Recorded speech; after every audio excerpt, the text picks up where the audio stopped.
যাদের ডাকে রাস্তায় নামছি তাদের সাথে এখন ওরকমভাবে দেখা হয় নাই। আমরাই মরি, আমাকে তারাই মুক্ত মঞ্চ তারাই কতক্ষণ আমাকে অবস্থা মানুষের কি উপকার আমরা করতে পারি।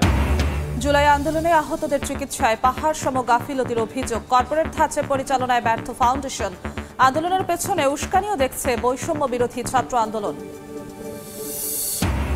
রমজান সামনে রেখে শুল্ক হার কমানোয় রেকর্ড পরিমাণ খেজুর আমদানি, নামতে শুরু করেছে দাম। সপ্তাহের ব্যবধানে 5 কেজির প্যাকেটে কমল 200 থেকে 1000 টাকা পর্যন্ত। এবং কাজে এলো না ট্রাম্প মোদির বন্ধুত্বপূর্ণ সম্পর্ক, এবার অবৈধ ভারতীয় অভিবাসীদের সামরিক বিমানে ফেরত পাঠাচ্ছে যুক্তরাষ্ট্র।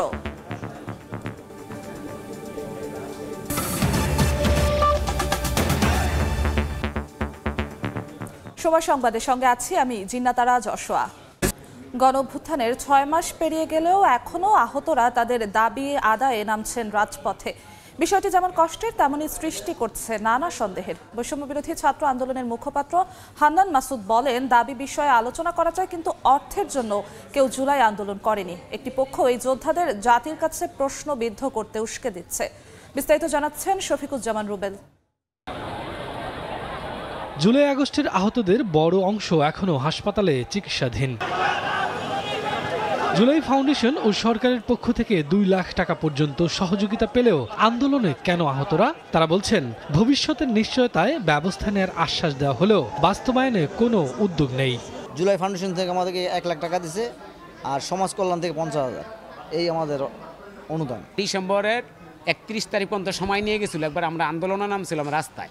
পরের থেকে এখন পর্যন্ত কি করবে না করবে এখন পর্যন্ত আমাদের জানায়ও নাই। জানুয়ারি থেকে তাদের আর্থিক সহায়তা, পুনর্বাসন, যাবতীয় সব কিছু করা হবে, কিন্তু আমরা পরবর্তীতে দেখলাম যে আমাদেরকে একটা ক্যাটাগরি করা হয়েছে, যার এই ক্যাটাগরি থাকছে বি ক্যাটাগরিতে। বৈষম্য বিরোধী ছাত্র আন্দোলন বলছে, আহতদের মধ্যে বিভাজন রয়েছে। এর সুযোগ নিয়ে তাদেরকে উস্কানি দিয়ে অন্তর্বর্তী সরকার ও গণঅভ্যুত্থান প্রশ্নবিদ্ধ করার চেষ্টা করছে একটি মহল। বিরুদ্ধে লড়াই করতে গিয়ে কেউ আহত হয়েছে, আবার অনেকে আহত হয়েছে যে হচ্ছে এই আন্দোলন ঠেকাতে গিয়ে আহত হয়েছে, এইরকম একটা বিশাল সংখ্যা আছে। তাদেরকে আমরা আলাদা করতে পারি নাই। মানে এজেন্সি কাজ করতেছে যাতে হচ্ছে এই অভ্যুত্থানের আহত এবং শহীদ পরিবারকে মানুষের কাছে, দেশের সাধারণ মানুষের কাছে প্রশ্নবিদ্ধ করে তোলা যায়। তবে এক রাজনীতিকের মতে, আমলাতন্ত্রের ফাঁদে পড়ায় সরকারের কার্যক্রম পায়নি কাঙ্ক্ষিত গতি। এ কারণেই তৈরি হয়েছে প্রশ্ন। কিন্তু বিভিন্ন স্তরে এটা বোঝা যায় যে পুরনো শাসক সরকারের সহযোগী সমর্থকরা আছেন, সেটা চিকিৎসকদের মধ্যে আছেন, নানা ধরনের ব্যবস্থাপনা প্রতিষ্ঠানের মধ্যে আছেন। ফলে মানুষ যখন সরকারের কাছে যাচ্ছে, তার প্রয়োজন পড়ছে, তখন যে তারা একই রকম অভিজ্ঞতার মুখোমুখি হচ্ছে, সেটা মানুষকে ক্ষুব্ধ করছে, অসন্তুষ্ট করছে। জুলাই আন্দোলনে হতাহতরা যাতে ভবিষ্যতে কোনোভাবেই প্রশ্নবিদ্ধ না হয়, সে ব্যবস্থাও নেয়ার দাবি সব মহলের। শফিকুজ্জামান রুবেল, সময় সংবাদ, ঢাকা। অন্য প্রসঙ্গ, শুল্ক হার কমানোর সুযোগে রেকর্ড আমদানির কারণে দেশের বাজারে খেজুরের দাম কমতে শুরু করেছে। 1 সপ্তাহের ব্যবধানে 5 কেজির প্যাকেটে দাম কমেছে 200 থেকে 1000 টাকা পর্যন্ত। গত 1 বছরে চট্টগ্রাম বন্দর দিয়ে 75,000 মেট্রিক টন খেজুর আমদানি হয়েছে, যা গত বছরের এই সময়ের তুলনায় অন্তত 8000 মেট্রিক টন বেশি। শাখাওয়াত টিপুর ক্যামেরায় বিস্তারিত জানাচ্ছেন কমল দেব। 2024 সালে চট্টগ্রাম বন্দর দিয়ে 75,220 মেট্রিক টন খেজুর আমদানি হয়েছে। তার আগের বছর খেজুর আমদানি হয়েছিল 67,323 মেট্রিক টন। এমনকি জানুয়ারি মাসে 519 মেট্রিক টন খেজুর আমদানি হয়েছে। এবার আগেভাগেই শুল্ক হার কমিয়ে নিয়ন্ত্রণে রাখার চেষ্টা চালিয়ে যাচ্ছে জাতীয় রাজস্ব বোর্ড। সরকার এই ক্ষেত্রে যথেষ্ট ট্যাক্স কমিয়েছেন এবং ট্যাক্স কমানোর ফলে এখানে যথেষ্ট আমদানি বেড়েছে। কোনো রকম শ্রেণী বিভাগ ছাড়াই 2022-23 অর্থ বছর পর্যন্ত আমদানিকৃত খেজুরের উপর মাত্র 50 সেন্ট থেকে 2.50 মার্কিন ডলারে শুল্কায়ন করত চট্টগ্রাম কাস্টম হাউস। কিন্তু 2023-24 অর্থ বছরে ব্যবসায়ীরা কারসাজির মাধ্যমে খেজুরের দাম লাগামহীন করায় সরকার শেষ পর্যন্ত শুল্ক হার বাড়িয়ে দেয়। তবে গত মাসেই আজোয়া, মরিয়ম, মেটজুল, মাবরুম এবং আম্বর খেজুর আমদানির ক্ষেত্রে প্রতি কেজিতে 3.75 মার্কিন ডলার, আলজেরিয়া, টিউনিশিয়ান খেজুরে 2.30 মার্কিন ডলার, ইরাকের খেজুরে 1 মার্কিন ডলার শুল্ক হার নির্ধারণ করে দেওয়া হয়। 200 টাকার মাল এখন 1800 টাকা চলে, সেরকম সব মাল কমে গেছে। আমরা বেচা কিনা একটু কম, আরও আশা করি বেচা কিনা হবে। গত বছর আমরা 4,000 টাকা কার্টন বিক্রি করছিলাম 3900, এবছর 3300-3400 টাকা বিক্রি করতেছি ওটা আমরা। এছাড়া প্যাকেটজাত খেজুরে $2.5, বস্তা শুকনো খেজুরে $2 এবং ভেজা খেজুরে 70 সেন্ট শুল্ক হার নির্ধারণ করা হয়। গত এক সপ্তাহে 5 কেজির প্যাকেট খেজুরে প্রকারভেদে দাম কমেছে 200 থেকে 1000 টাকা পর্যন্ত। বর্তমানে ম্যাডুল 4100 টাকা, আজোয়া 4500 টাকা, সাফাবি 3200 টাকা এবং মরিয়ম 7700 টাকা দরে বিক্রি হচ্ছে। ট্যাক্স কমার কথা, যতটুকু কমাইছে ততটুকু পরিপূর্ণ কমে না আর কি। খেজুরের দাম মানুষের হাতের নাগালের মধ্যে থাকবে, মানুষ কেনাকাটা করতে পারবে। সরকার খেজুর আমদানি শুল্ক কমালো, ট্যারিফ নিয়ে আপত্তি রয়ে গেছে ব্যবসায়ীদের। বিশেষ করে অতিরিক্ত ট্যারিফ নির্ধারণের কারণে খেজুরের দর সাধারণ মানুষের ক্রয় ক্ষমতার মধ্যে আসছে না বলে অভিযোগ তাদের। ওয়ার্ল্ড মার্কেটটা যাচাই করে খেজুরের ভ্যালুটা কিন্তু নির্ধারণ করা খুবই উচিত। এই জিনিসটা কিন্তু নিয়ন্ত্রণের ভিতরে আসবে। যেভাবে ট্যাক্স কমাইছে আরো কমার দরকার ছিল। এখন তো টোটালি ব্যবসা হচ্ছে না আমাদের, এতগুলি মাল আপনারা দেখেন কোনো কাস্টমার না আমাদের। বাংলাদেশে বছরে অন্তত 80,000 মেট্রিক টন খেজুরের চাহিদা রয়েছে। এর মধ্যে শুধুমাত্র রমজান মাসে ইফতারের অনুষঙ্গ হিসেবে খেজুরের চাহিদা 40 থেকে 50,000 মেট্রিক টন। আশা করা হচ্ছে আগামী 15 দিনের মধ্যে ক্রেতায় সরগরম হয়ে উঠবে এই খেজুরের বাজার। আর ক্রেতারাও আশা করছেন এর মাঝে খেজুরের দাম কমে সাধারণ মানুষের ক্রয় ক্ষমতার মধ্যে আসবে। চট্টগ্রামের ফলমন্ডি থেকে কমল দে, সময় সংবাদ। অর্ধেকেরও বেশি টিসিবির কার্ড বাতিল হয়েছে বরিশাল সিটিতে। ভর্তুকি মূল্যে পণ্য কিনতে না পারায় বিক্ষোভ করেছেন কার্ড বঞ্চিতরা। সকালে নগরীর কাউনিয়া এলাকায় জড়ো হয়ে সড়ক অবরোধ করেন তারা। এরপর তারা বিক্ষোভ করেন। একত্রে এতগুলো মানুষের কার্ড বাতিল হওয়ায় ঊর্ধ্বগতির বাজারে হিমশিম খাচ্ছেন নিম্ন আয়ের মানুষ।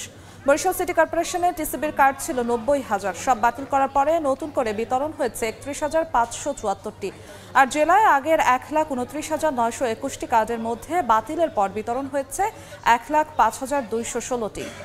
আমার স্বামী ভ্যান চালাইয়ে সারাদিনে 300 টাকা ইনকাম করতে পারে না, মাসের পর মাস আমরা কিভাবে চলবো? এইগুলো বাদ হয়ে গেলে আমাদের দেয় নাই বাবা, আমি ভিক্ষা করিয়া খাই। তো 3-4 দিন ধরে এখানে আসতে আসি আর কার্ডটা দেখাইতেছি আর বলতে আছে যে কার্ড আসে নাই আর আসবে না। সময় সংবাদে আরও থাকছে। শেখ হাসিনা সরকারের কম্বাইন্ড হারভেস্টার মেশিন এখন কৃষকের গলার কাটা। রংপুরে অধিকাংশই বিকল। ঋণের জলে সর্বশান্ত কৃষক, প্রতিকার চেয়েও মিলছে না সাড়া।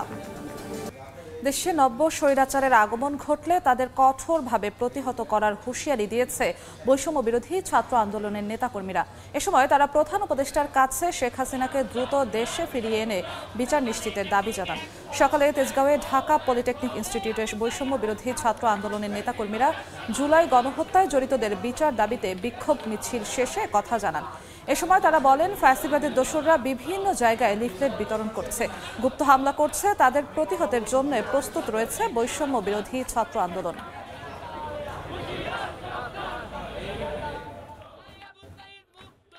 নানা অব্যবস্থাপনার মধ্য দিয়ে চলছে গাইবান্ধা জেনারেল হাসপাতালের স্বাস্থ্যসেবা। নোংরা ও অপরিচ্ছন্ন পরিবেশে সুস্থ মানুষও অসুস্থ হয়ে পড়েন হাসপাতালের ভেতরে। রোগীদের অভিযোগ, দেখা পাওয়া যায় না, চিকিৎসকদের চাহিদা অনুযায়ী মেলে না ওষুধও। বিপ্লব ইসলামের রিপোর্ট।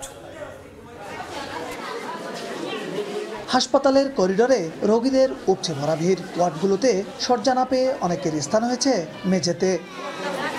সরকারি স্বাস্থ্যসেবা পেতে প্রতিদিন গাইবান্ধা জেনারেল হাসপাতালে আসেন জেলার বিভিন্ন এলাকার রোগী। তবে এখানে এসে পড়তে হয় নানা বিড়ম্বনায়। তাদের অভিযোগ, পাওয়া যায় না চিকিৎসকদের চাহিদা অনুযায়ী, পাওয়া যায় না ওষুধ। পাটিতে বসে চিকিৎসা করতেছি, তারপরে ডাক্তার এখনো আসেনি। ডায়রিয়া রোগী, পাতলা পায়খানা রোগী, ওষুধ তো সব বাইরে থেকে কিনতে হয়। এখানে তো কোনো দিচ্ছে না। কাল আখের একটার সময় অ্যাক্সিডেন্ট হয়েছে, এই পর্যন্ত ডাক্তার এই পর্যন্ত এখানে আসি নাই। কালকে আসলাম, কালকে এসে 2 বার ফেরত গেলাম, কখন সে বসে। এসব অনিয়ম ও অব্যবস্থাপনার প্রতিবাদে সম্প্রতি আন্দোলনে নেমেছে স্থানীয় বিভিন্ন সামাজিক সংগঠন ও বৈষম্য বিরোধী ছাত্র জনতা। হাসপাতাল কর্তৃপক্ষ বলছে 250 শয্যার জেনারেল হাসপাতাল চলছে আগের 50 শয্যার অর্ধেক জনবল দিয়ে।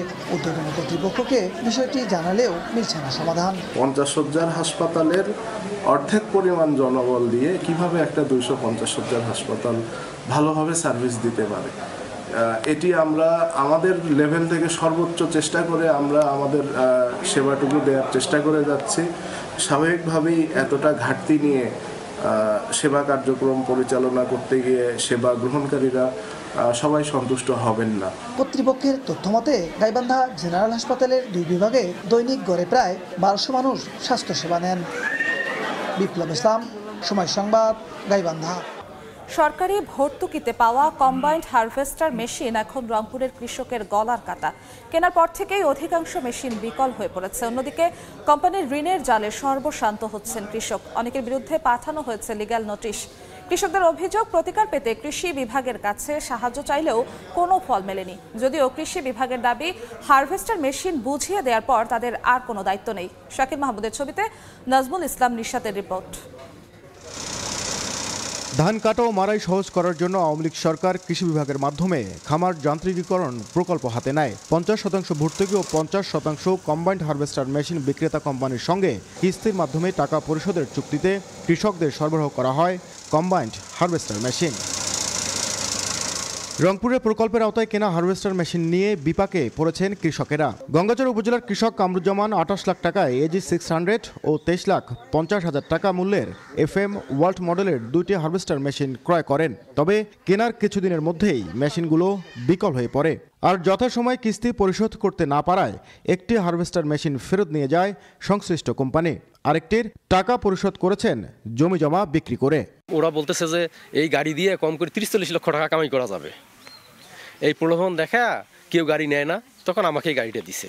পরে দেখা গেছে যে এই গাড়ি তো চলেই না। আমাদের এই 2টা ফ্যামিলি প্রথমে নিছি, এই 2টা ফ্যামিলি একদমই নিঃস্ব হয়ে গেছে। 2টা মামলা দিছে, আর একটা নোটিশ আসছে 3টা নাকি মামলা দিবে। যে আশায় নিছিল তো নিঃস্ব হয়ে গেছে। গ্রামবাসী সবাই দেখতেছে যে গাড়ির পিছনে যা কি রকম নিঃস্বটা হয়ে গেছে। একই অবস্থা কৃষক একরামুল হকের। 2 দফায় ভর্তুকি সহ 14 লাখ টাকায় কিনেন AG 600 মডেলের হারভেস্টার মেশিন এবং ভর্তুকি সহ 20 লাখ টাকায় কিনেন AG 700 মডেলের আরেকটি কম্বাইন্ড হারভেস্টার। AG 600 মডেলের হারভেস্টারের টাকা পরিশোধ হলেও মেশিনটি এখন বিকল। আরেকটির কিস্তির 10 লাখ টাকা বকেয়া থাকায় সংশ্লিষ্ট কোম্পানি তা ফেরত নিয়ে বিক্রি করেছেন অন্যত্র। এতে পরিশোধ করা 10 লাখ টাকা আর্থিক ক্ষতির মুখে পড়েছেন ভুক্তভোগী কৃষক। গাড়িও চলতেছে না, শুধু করতে পারতেছি না। কোম্পানি আবার আর একটা কোম্পানি আমার নামে মামলা দিছে। জমি বন্ধক রেখে গাড়ির টাকা জমা দেই, গাড়ি নিয়ে মাঠে যাই। আল্লাহর রহমত দ্বিতীয় দিনে শুরু হয়েছে, প্রতিদিনে খারাপ হয়। এ বিষয়ে কৃষি বিভাগে লিখিত অভিযোগ দিয়েও ক্ষতিপূরণ পাননি বলে অভিযোগ ভুক্তভোগী কৃষকদের। এই অবস্থায় প্রকল্পের অনিয়ম তদন্ত করে ব্যবস্থা নেওয়ার দাবি জানিয়েছেন কৃষক সংগঠনের নেতারা। এই প্রকল্পের মধ্যে দিয়ে আসলে আমাদের কৃষিক্ষেত্রে যে উন্নয়ন অগ্রগতি সাধিত হওয়ার কথা ছিল সেটা হয়নি, বরং নতুন করে কৃষকরা একটা দুর্ভোগের মধ্যে পড়েছে। কৃষককে লিগ্যাল নোটিশ দেওয়ার পরও বকেয়া পরিশোধ না করায় ব্যবস্থা নেওয়া হয়েছে বলে দাবি সংশ্লিষ্ট কোম্পানিগুলোর। আর কৃষি বিভাগের দায়সারা জবাব, হারভেস্টার মেশিন বুঝে দেওয়ার পর তাদের কোনো দায় নেই। যন্ত্রপাতি যদি সচল অচল হয় সেটা তো কৃষক এবং যে কোম্পানি রয়েছে সে তো সার্ভিসিং দিয়ে থাকবে। তাদের তো একটা মেয়াদ আছে সার্ভিসিং, সেই মেয়াদ অনুসারে তারা সার্ভিসিং পেয়ে থাকবে। এদিকে হারভেস্টার মেশিন সহ কৃষকদের ভর্তুকির 3020 কোটি টাকা প্রকল্পে 9/6 প্রমাণ পেয়েছে দুদক। সংস্থাটির দেশজুড়ে একাধিক অভিযানে মিলেছে কৃষকদের থেকে 3 গুণ বেশি অর্থ আদায়, স্বজনপ্রীতির মাধ্যমে বরাদ্দ সহ ঠিকাদার ও প্রকল্প সংশ্লিষ্টদের নানা জালিয়াতির চিত্র। নাজমুল ইসলাম নিশাত, সময় সংবাদ, রংপুর।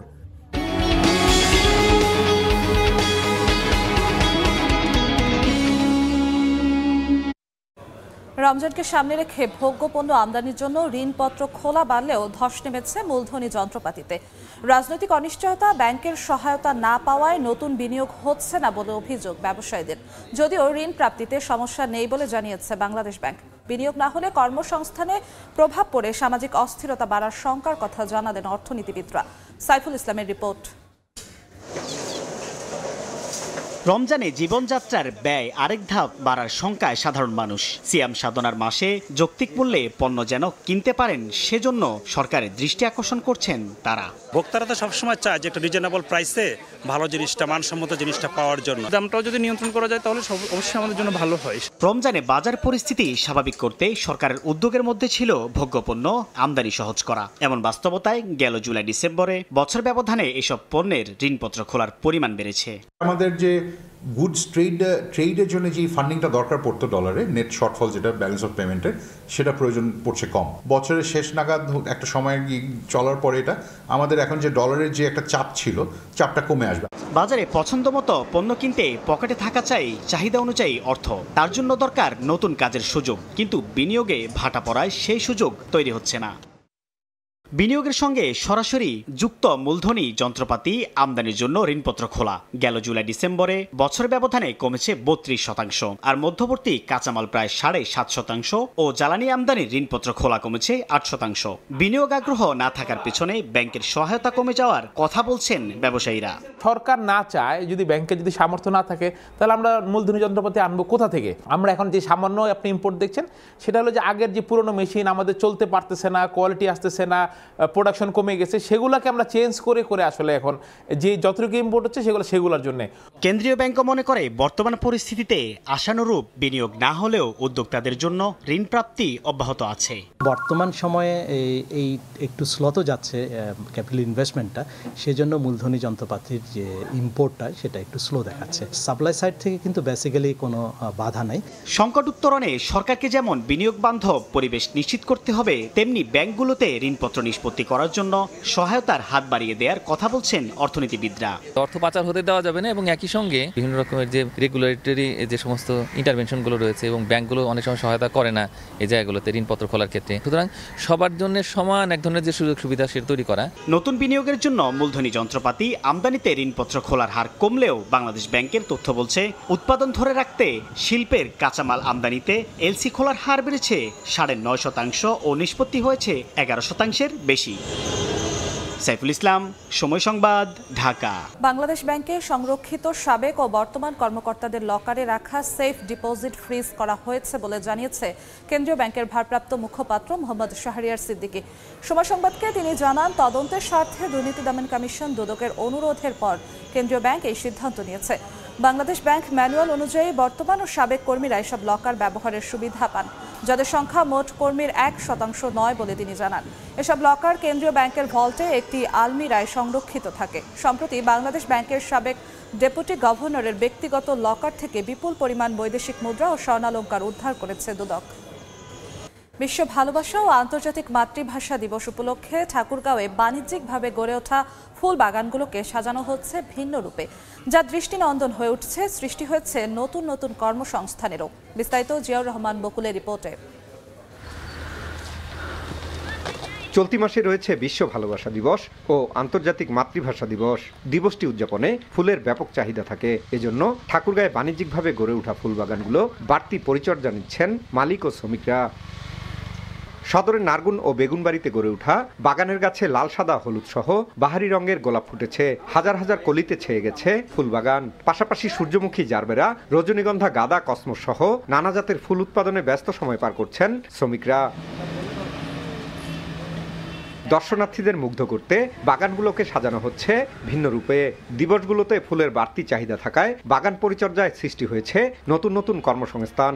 ফুল কিনতে দূর দূরান্ত থেকে এখন থেকেই বাগান মালিকদের সঙ্গে যোগাযোগ রাখছেন ব্যবসায়ীরা। 14 ফেব্রুয়ারি উপলক্ষে অনেক ফুলের এরা উৎপাদন করতেছে, অনেক পরিচর্যা নিচ্ছে সুন্দরভাবে, সার বীজ দিয়ে ভালো করে রাখতেছে। পাইকাররা শহর থেকে আসতেছে, ফুল এখনো ফুলফিল হয়নি, তা ভালো দামে অবশ্য পাবো। আলহামদুলিল্লাহ ভালো মোটামুটি একটা বাজার আছে। 14 ফেব্রুয়ারি থেকে শুরু করে 21 ফেব্রুয়ারি পর্যন্ত এটার জন্য আমরা সামনে প্রক্রিয়াধীনভাবে কাজ করতেছি বাগানে। স্বাচ্ছন্দ্যে ফুলের ব্যবসা পরিচালনায় সব ধরনের সহযোগিতার আশ্বাস উপজেলা প্রশাসনের সহযোগিতা আইন রক্ষা করার জন্য এবং আইন শৃঙ্খলা রক্ষার জন্য যতটুকু আমাদের আইনগত এখতিয়ার আছে, এখতিয়ারের মধ্যে থেকে আমরা কাজ করতে পারব। কৃষি বিভাগের তথ্য মতে বাণিজ্যিকভাবে গড়ে ওঠা জেলার ছোট বড় 8টি ফুল বাগানে গড়ে প্রতিদিন শতাধিক শ্রমিক কাজ করছেন। ফুল বিক্রি করে একটি দিবসেই প্রায় 15 লাখ টাকা আয় করার আশা বাগান মালিকদের। জিয়াউর রহমান বকুল, সময় সংবাদ, ঠাকুরগাঁও। মার্কিন প্রেসিডেন্ট ডোনাল্ড ট্রাম্পের অভিবাসী বিরোধী অভিযানের প্রতিবাদে বিক্ষোভে উত্তাল যুক্তরাষ্ট্রের বিভিন্ন অঙ্গরাজ্য। এ সময় যুক্তরাষ্ট্রের কৃষি থেকে শুরু করে বিভিন্ন ক্ষেত্রে অভিবাসীদের অবদানের কথা তুলে ধরেন আন্দোলনকারীরা। যাচাই বাছাই ছাড়াই অভিবাসীদের ধরপাকড়ের তীব্র নিন্দা জানান তারা। অভিবাসী বিতাড়িত করতে গিয়ে এবার নিজ দেশেই তোপের মুখে পড়লেন মার্কিন প্রেসিডেন্ট ডোনাল্ড ট্রাম্প। স্থানীয় সময় সোমবার সকালে যুক্তরাষ্ট্রের ক্যালিফোর্নিয়া অঙ্গরাজ্যের লস অ্যাঞ্জেলেসে জড়ো হন হাজারো অভিবাসী। দেশ জুড়ে অভিবাসীবিহীন দিবসের বিক্ষোভে অংশ নিয়ে ট্রাম্পের অভিবাসী বিরোধী অভিযানের প্রতিবাদ করেন তারা। ট্রাম্প টাওয়ারের সামনে আন্দোলনে নেমেছেন শিকাগোর অভিবাসন প্রত্যাশীরাও। এ সময় যুক্তরাষ্ট্রের কৃষিকাজ, বিভিন্ন অফিস আদালতে পরিষ্কার পরিচ্ছন্নতা সহ বিভিন্ন ক্ষেত্রে নিজেদের অবদানের কথা তুলে ধরেন তারা। বলেন, মার্কিনরা যেসব কাজ করতে চান না সেসব করেই নিজেদের জীবিকা নির্বাহ করেন অভিবাসীরা। এ সময় গণনির্বাসন পদক্ষেপের নিন্দাও জানান তারা। আমাদের বাবা মায়েরা অনথিভুক্ত, তবে আমরা সবসময় আমাদের শেকড় এবং সংস্কৃতির বিষয়ে জেনেছি। কিন্তু আমি মনে করি একজন মার্কিন নাগরিক হিসেবে আমার অবশ্যই কথা বলার অধিকার রয়েছে। একটি অলাভজনক প্রতিষ্ঠানের ডাকে বিক্ষোভ র্যালিতে অংশ নেন টেক্সাস অঙ্গরাজ্যের ডালাস শহরের অভিবাসীরা। দ্বিতীয় সপ্তাহের মতো অভিবাসীদের বিরুদ্ধে ধরপাকড়ের নিন্দা জানান তারা। মৌসুমী সাথী, সময় সংবাদ। মেক্সিকোর পণ্যের ওপর 25% শুল্ক আরোপ 1 মাস পিছিয়ে দিলেন মার্কিন প্রেসিডেন্ট ডোনাল্ড ট্রাম্প। বিনিময়ে মাদক পাচার রোধে সীমান্তে কড়া নিরাপত্তার প্রতিশ্রুতি দিয়েছে মেক্সিকোর প্রেসিডেন্ট ক্লদিয়া শেনবাউম। আর মেক্সিকোতে যেন অবৈধ অস্ত্র প্রবেশ না করে সেদিকে নজর রাখার প্রতিশ্রুতি দিয়েছেন ট্রাম্প। শুল্ক ইস্যুতে কানাডার প্রধানমন্ত্রী জাস্টিন ট্রুডোর সঙ্গে কথা বলে আগামী 30 দিনের জন্য ছাড় দিয়েছেন অটোয়াকেও।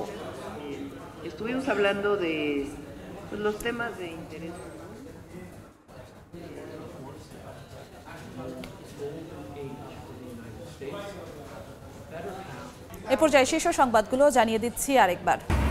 রমজান সামনে রেখে শুল্ক হার কমানোয় রেকর্ড পরিমাণ খেজুর আমদানি, নামতে শুরু করেছে দাম। সপ্তাহের ব্যবধানে 5 কেজির প্যাকেটে কমল 200 থেকে 1000 টাকা পর্যন্ত।